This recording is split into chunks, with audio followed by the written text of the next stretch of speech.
Welcome back to AgriHQ&A. This is part two of today's session. I'm joined again by Nicola Dennis and Reece Brick.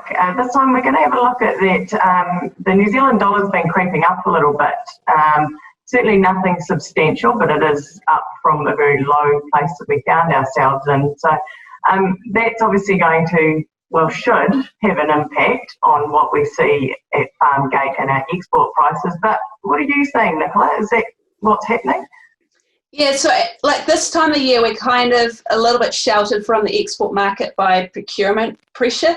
So those processes are wrapping up into the end season, and they're starting to cut costs, right? They've got to keep those chains full.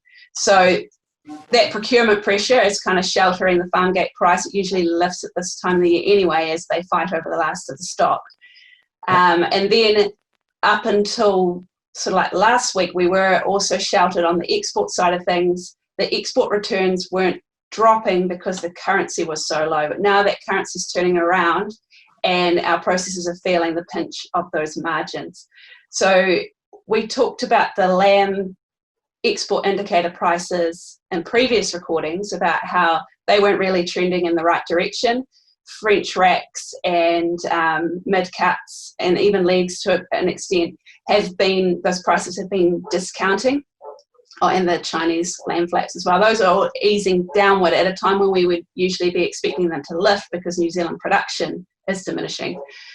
So that's been happening, and we haven't been seeing it because of the currency, but now the currency is heading in the wrong direction. And even in the beef side of things, we were seeing some strong beef indicator prices, all underpinned by the manufacturing beef shortage in the US. And that's sort of resolving as well. So those prices haven't come down yet, so to speak, but they're stabilizing. They're showing a sort of trend that they might be coming down as the US resolves its meat processing issues. So we're kind of in a state of play where those export returns are diminishing, and the meat processors are wearing that a bit. Mm-hmm.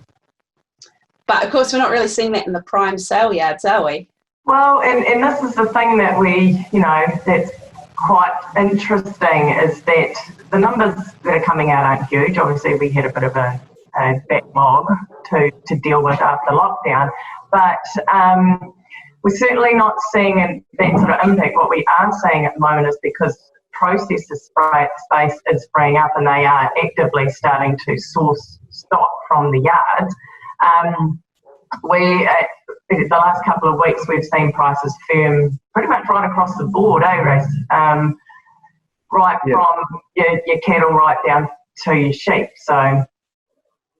Yep, definitely. And even here at Fielding, heaps of guys are selling prime steers through the yards on the Friday, whereas you hadn't seen them in for probably since January pretty much. So definitely guys out there that seem pretty happy just to put their stock in front of the open market and test how far buyers are willing to push for them.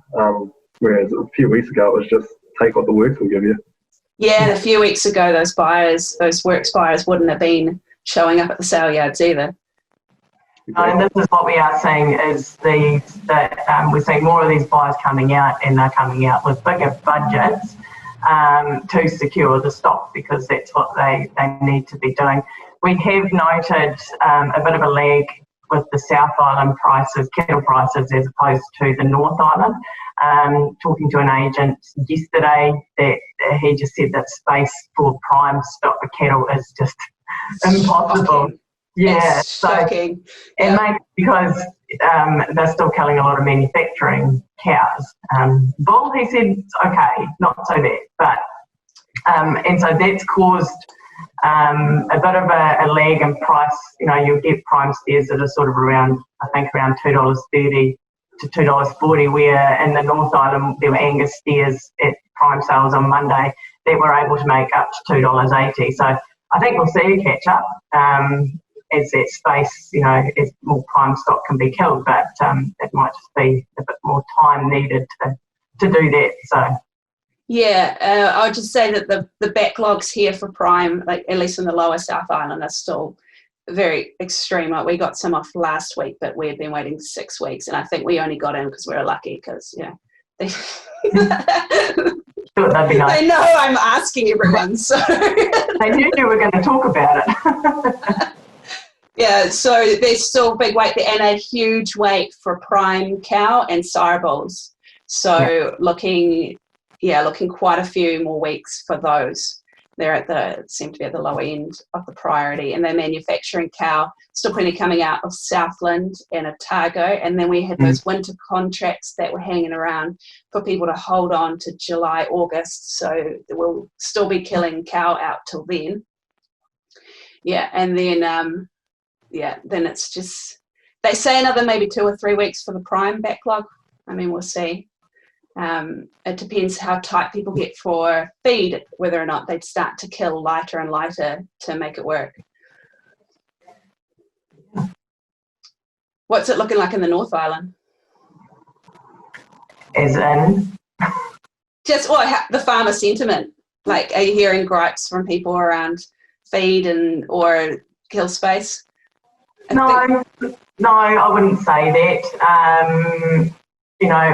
It's particularly around obviously Hawke's Bay here. We just feel very lucky that we got that rain that we did, which took a lot of pressure off, but it certainly ended the drought because we've stepped right into winter.